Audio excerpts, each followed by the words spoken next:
Dieu était là. Dieu était au contrôle pendant les malheurs que son peuple subissait.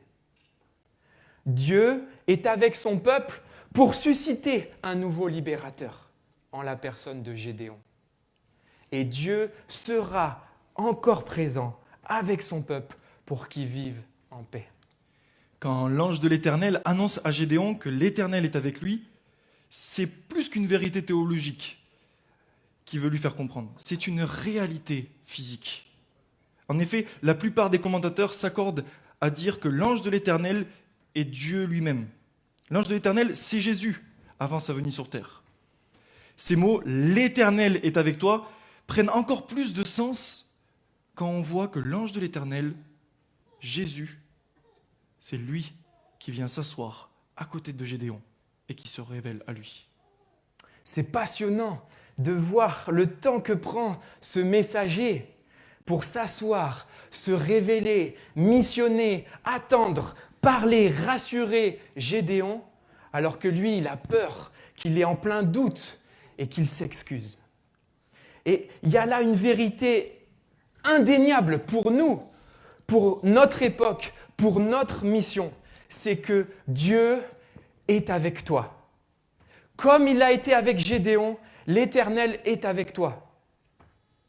Mais parfois, comme dans l'histoire de Gédéon, on a tendance à penser que les malheurs, les épreuves que l'on traverse nous font penser que Dieu n'est pas avec nous. Le vrai malheur qui pourrait nous arriver, c'est celui que Gédéon décrit à la fin du texte. Il réalise qu'il ne peut pas voir Dieu face à face et vivre. Mais là encore, Dieu le rassure en lui disant « Tu ne mourras pas ». Et comme l'ange de l'Éternel est venu attester sa présence aux côtés de Gédéon, Jésus est venu attester sur la terre sa présence à nos côtés. Jésus, Emmanuel, c'est ce que son nom signifie, Dieu parmi nous. Non seulement il est venu sur terre, mais il est mort afin que nous n'ayons plus à craindre et à subir l'oppression et le malheur dû au péché. Et après être ressuscité, il nous a laissé cet ordre. Allez, faites de toutes les nations des disciples. Et avec cet ordre, il nous a encore laissé cette même promesse. Je serai avec vous tous les jours jusqu'à la fin du monde. Et si on avait encore besoin de preuves qu'il est avec nous, Jésus nous donne le Saint-Esprit de Dieu. Le Saint-Esprit est en nous, avec nous, à chaque instant. On pourrait passer toute cette conférence à t'expliquer et à essayer de te prouver par A plus B que Dieu est avec toi, mais ça ne servirait à rien. Rien ne serait plus impactant que tu vives cette expérience par toi-même. Gédéon disait « Où sont donc tous les prodiges de nos pères que nos pères nous racontaient ?» En fait, il n'arrivait pas à baser sa foi en un Dieu sur les belles histoires qu'on lui avait racontées. Il avait besoin d'expérimenter personnellement la grâce de Dieu dans sa vie. Dans la deuxième partie du texte, Gédéon apporte une offrande à l'Éternel et il vit une expérience surnaturelle qui lui fait prendre conscience que Dieu est là et qu'il le voit face à face. Tu ne peux pas vivre ta foi par procuration. Je répète, tu ne peux pas vivre ta foi par procuration. Comme Gédéon, tu as besoin d'expérimenter que Dieu est avec toi. La mission est une excellente opportunité pour cela. C'est justement cette vision qu'on a avec Lève-toi. Nous sommes convaincus que vivre un voyage missionnaire qui te semble complètement impossible bouleverse totalement ta façon de voir Dieu et d'expérimenter qu'il est vraiment avec toi. Et avec Nathan, c'est notre témoignage. On est né dans une famille chrétienne.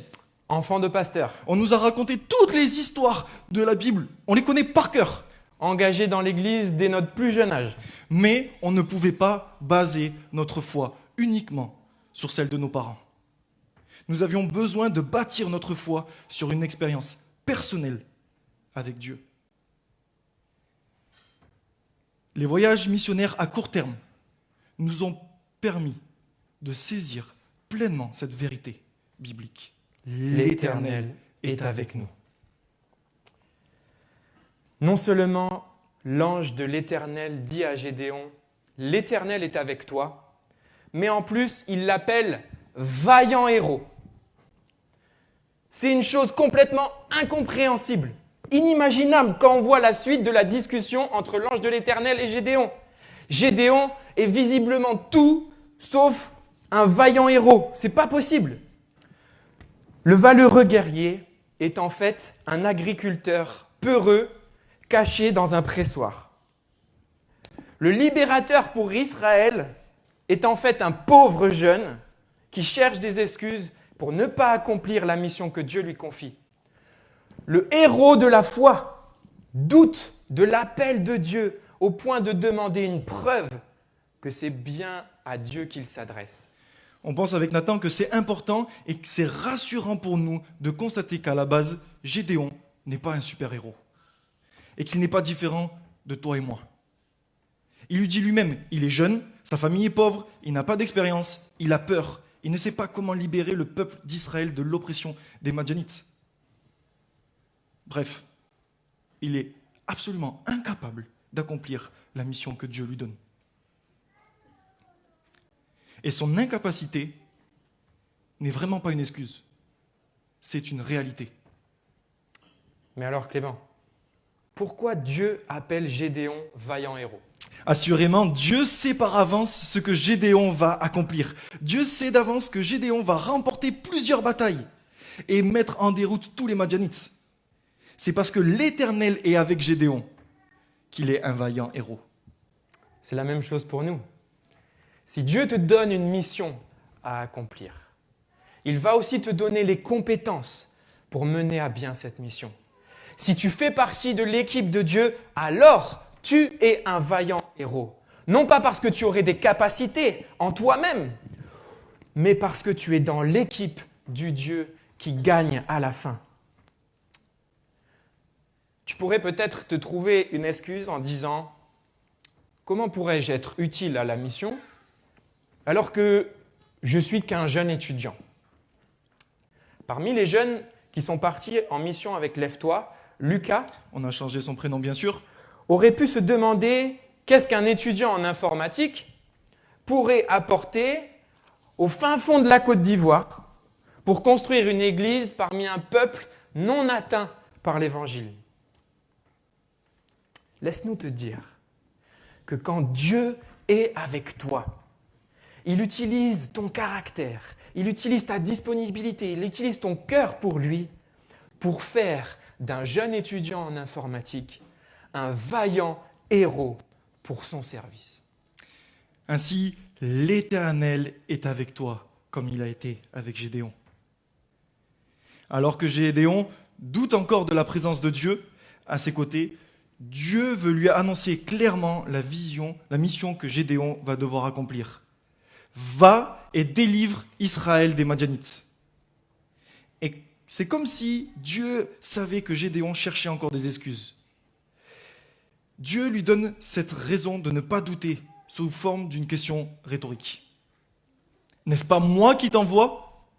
Sous-entendu, en fait, si, c'est moi qui t'envoie. C'est moi le Dieu Tout-Puissant, l'Éternel, celui qui est toujours avec toi, comme j'ai déjà été avec Israël depuis le début de leur histoire. C'est moi qui t'envoie. On voit toute la puissance qui accompagne ces mots. N'est-ce pas moi qui t'envoie ? Si c'est le Dieu Tout-Puissant qui envoie Gédéon pour accomplir la délivrance d'Israël, de quoi pourrait-il encore avoir peur ? Quelle excuse pourrait-il encore chercher ? Dieu pouvait, d'un claquement de doigts,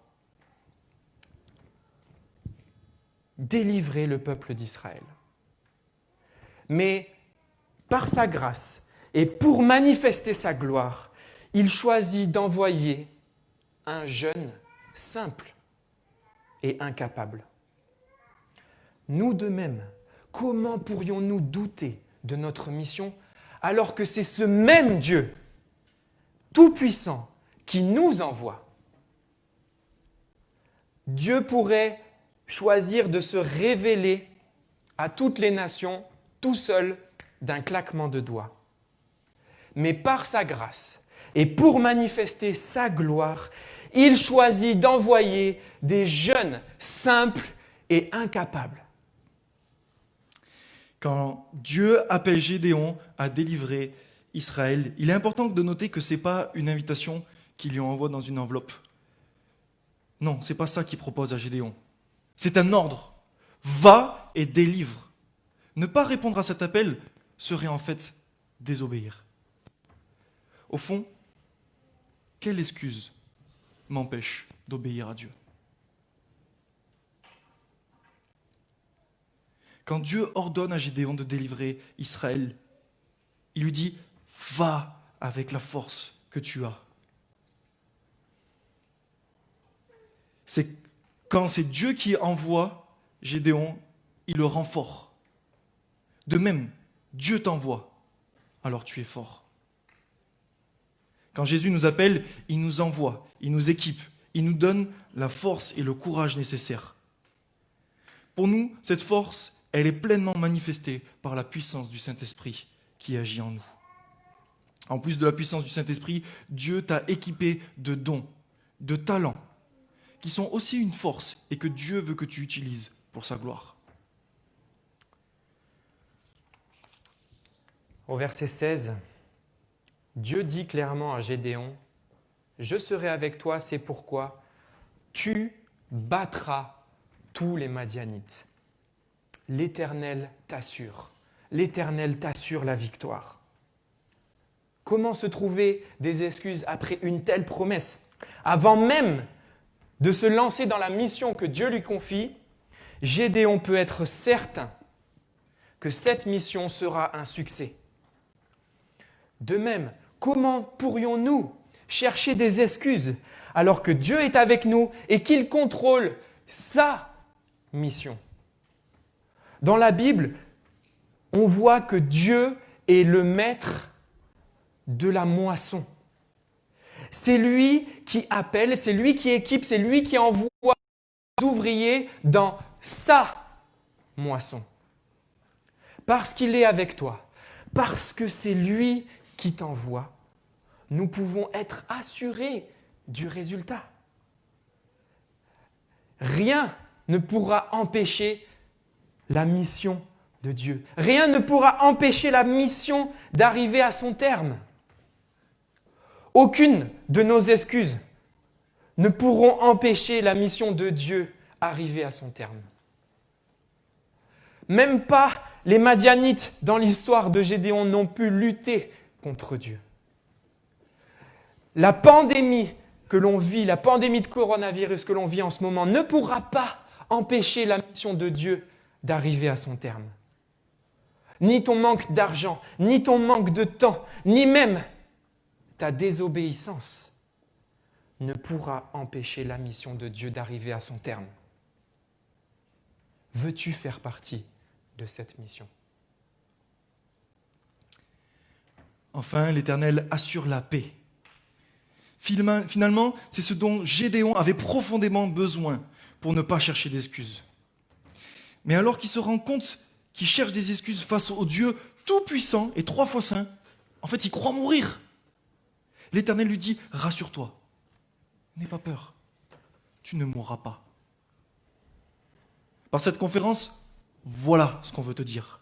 Abandonne tes excuses qui n'ont pas lieu d'être et fixe tes yeux sur Jésus qui est avec toi, qui t'envoie et qui te rassure pour vivre une expérience missionnaire.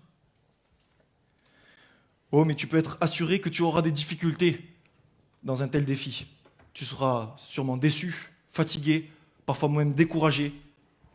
Mais dans tous les cas, n'oublie pas que la victoire est assurée.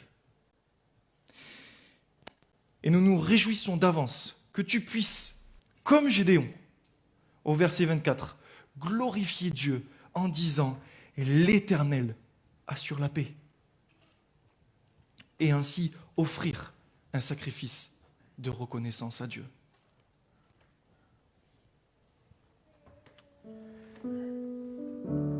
On va prendre un temps de réflexion personnelle. On aimerait bien que tout le monde puisse se poser cette question à soi-même. Quelles sont les raisons qui m'empêchent de partir en mission maintenant ?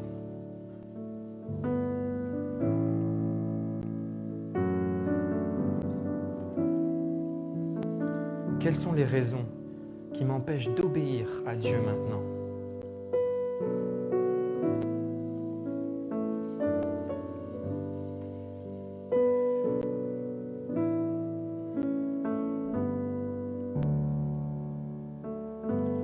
Aujourd'hui, tu as peut-être 15 ans et tu as comme excuse « Je suis trop jeune pour partir en mission. »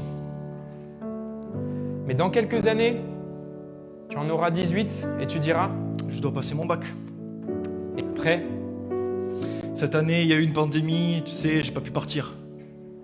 et après tu seras étudiant et tu diras Cette année, je suis en stage, je peux pas partir cette année. et après, Je commence mon premier travail, je n'ai pas de vacances. et après. Je ne peux pas, je fête mes fiançailles. Ok, maintenant alors. Ah non, je peux pas, cette année, je me marie. Et après. Ah, la vie de famille, tu sais, c'est compliqué. Après. J'attends un enfant. Après. Ah, je construis ma maison. Et alors. Maintenant, je dois rembourser le crédit de ma maison. Ensuite. Ah, mais maintenant, je m'occupe de mes petits-enfants. Et alors maintenant. Ah, mais maintenant, je dois m'occuper de mes parents. Et après. Je suis trop âgé pour partir en mission. Et après. Peut-être que tu auras des regrets. Aujourd'hui, on t'encourage, sans excuse, à prendre part à sa mission.